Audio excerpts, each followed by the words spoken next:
Mohon izin kepada Bapak dosen pengampu mata kuliah Medan Elektromagnetik, Bapak Asmi Rizky Lubis, SPDMT. Pada kali ini, kesempatan ini, kami dari kelompok 5 akan menjelaskan mengenai rancangan proyek kami, yaitu dengan judul Analisis Pengaruh Kumparan Terhadap Induksi Elektromagnetik. Adapun kami yang menyusun ide proyek ini, yang menganggotakan saya sendiri, Taman Tonang, Saya Wendy Pasaribu.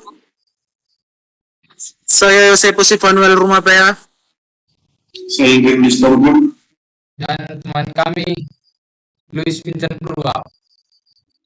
Baiklah, pada kali ini daftar isi atau yang bakal kami jelaskan, poin-poin yang bakal kami jelaskan yaitu yang pertama latar belakang, yang kedua landasan teori, dan yang ketiga metode penelitian. Latar belakang.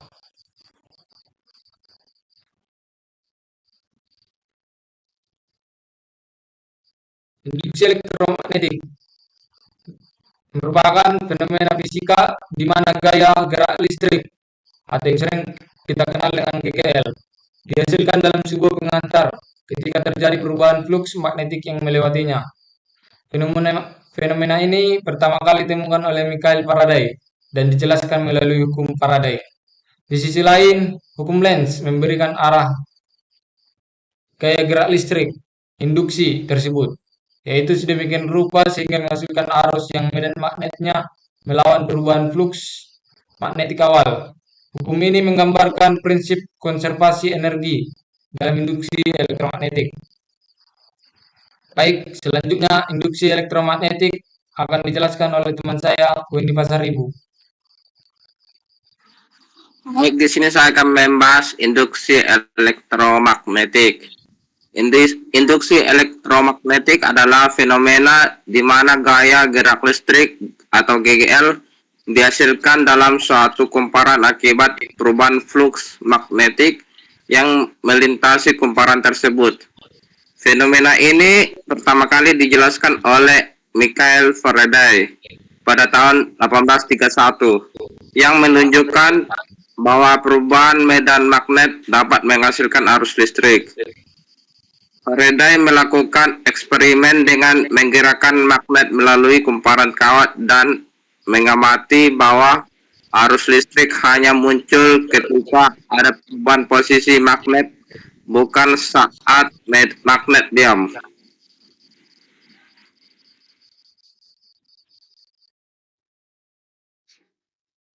Kedua, hukum Faraday.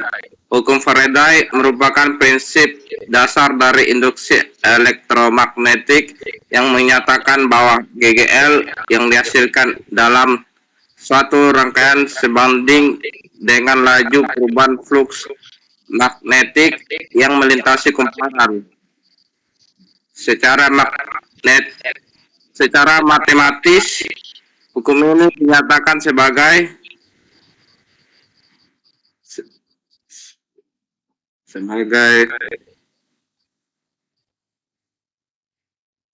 epsilon sama dengan min n d rasio per dt.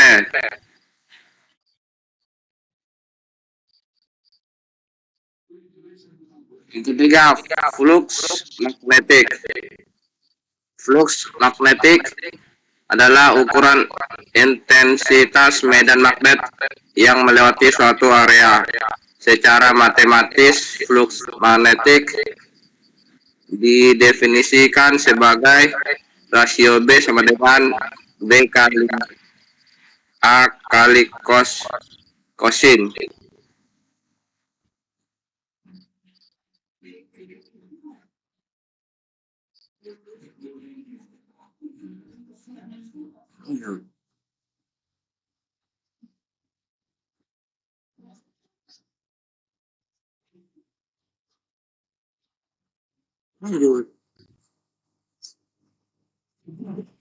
Baik, saya akan melanjutkan hukum Lenz.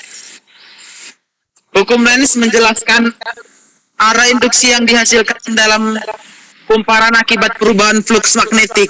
Menurut hukum ini, arus induksi yang terbentuk akan menghasilkan medan magnet yang berlawanan dengan arah perubahan fluks magnet yang menginduksi arah tersebut.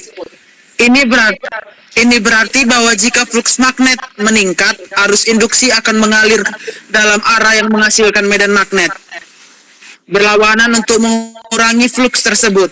Hukum Lenz memastikan bahwa hukum kekekalan energi tetap berlaku. Energi yang dibutuhkan untuk mengubah fluks magnetik dikonversi menjadi energi listrik atau arus induksi dan sebaliknya. Induksi diri dan induksi bersama. Induksi diri adalah kemampuan suatu kumparan untuk menghasilkan GGL induksi akibat perubahan arus listrik di dalamnya. Induktansi diri atau L dapat dinyatakan dengan rumus L sama dengan epsilon DI per DT, yang dimana L adalah induktansi atau H, epsilon adalah GGL induktansi, DI per DT adalah lajuan perubahan arus listrik. Selanjutnya ada metode penelitian. 1. Desain penelitian. Penelitian ini menggunakan pendekatan eksperimental untuk menganalisis pengaruh kumparan terhadap industri elektromagnetik. Dalam penelitian ini akan dilakukan pengukuran GGL yang dihasilkan oleh kumparan dengan variasi jumlah lilitan dan luas penampang. Desain percobaan akan melibatkan beberapa perlakuan yang berbeda untuk yang komprehensif. Baik, selanjutnya dilanjutkan oleh teman saya Biondi.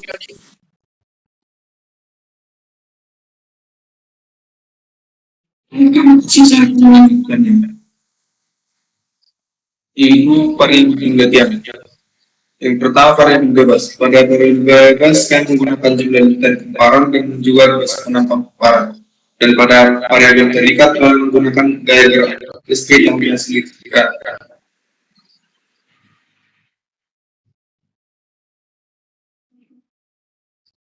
Nah, untuk alat dan bahannya kan menggunakan yang pertama itu kumparan ke tembaga, kemudian dinamo anapol, kemudian turbin mini, magnet linker, baterai, dan voltmeter.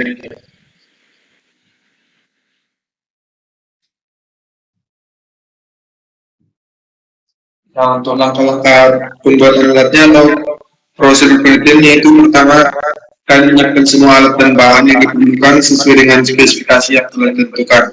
Kemudian akan membuat variabel bebas. Yang ketiga, dengan mengatur posisi magnet permanen sehingga dapat digerakkan masuk dan keluar dari kumparan. Gerakan magnet melalui kumparan dengan kecepatan yang konstan dan catat nilai tegangan atau GGN yang terbaca pada voltmeter. Kemudian